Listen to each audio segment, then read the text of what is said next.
चलिए अब आपको दिखाते हैं बजट से जुड़ी हुई 10 बड़ी खबरें। आम बजट में वित्त मंत्री निर्मला सीतारमण ने इनकम टैक्स में बड़ी छूट की घोषणा की। उन्होंने ऐलान किया कि 12 लाख रुपए तक की सालाना आय पर टैक्स नहीं लगेगा। इससे 80,000 रुपए की बचत होगी। पुराने इनकम टैक्स रिटर्न फाइल करने की सीमा 2 साल से बढ़ाकर 4 साल की गई है। यानी अगर किसी करदाता ने अपना रिटर्न गलत फाइल किया हो या फाइल करना रह गया हो तो वो अब इस गलती को 4 साल के अंदर अपडेटेड रिटर्न फाइल करके ठीक कर सकेंगे। बुजुर्गों के लिए भी टैक्स में बड़ी छूट दी गई। अभी तक बुजुर्गों को एफडी पर मिलने वाला 50,000 रुपए तक का ब्याज टैक्स के दायरे से बाहर रहता है, लेकिन अब इस दायरे को बढ़ाकर 1 लाख रुपए कर दिया गया है।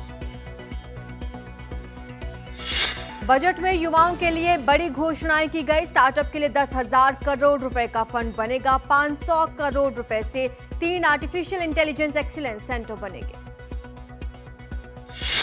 बजट में ऐलान किया गया कि मेडिकल एजुकेशन में अगले 5 साल में 75,000 सीटें बढ़ेंगी। 1 साल में 10,000 सीटें बढ़ाई जाएंगी। साथ ही देश में 23 आईआईटी में 6,500 सीटें बढ़ाई जाएंगी।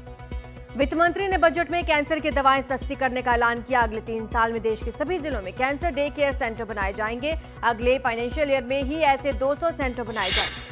बजट में किसानों के लिए अहम ऐलान। कम उत्पादकता वाले 100 जिलों में पीएम धन धान्य कृषि योजना लागू की जाएगी। इसके तहत प्रोडक्शन बढ़ाया जाएगा। पंचायत लेवल पर स्टोरेज की व्यवस्था की जाएगी। इससे 1.7 करोड़ किसानों को फायदा होगा। सरकार ने किसान क्रेडिट कार्ड की लिमिट 3 लाख से बढ़ाकर 5 लाख रुपए कर दी है। साथ ही डेयरी मछली पालन के लिए 5 लाख रुपए तक का लोन दिया जाएगा। दालों में आत्मनिर्भरता हासिल करने के लिए 6 साल का मिशन चलाया जाएगा।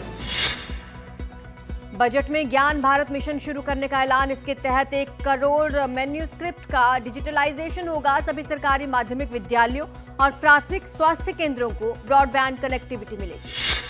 बजट में देश को खिलौनों के लिए बड़ा केंद्र बनाने के लिए नेशनल एक्शन प्लान बनाने की घोषणा। स्किल और मैन्युफैक्चरिंग के लिए इकोसिस्टम बनाया जाएगा। इससे हाई क्वालिटी, इनोवेटिव और लंबा चलने वाले खिलौने बनेंगे। अभी 64% खिलौनों का आयात चीन से होता है।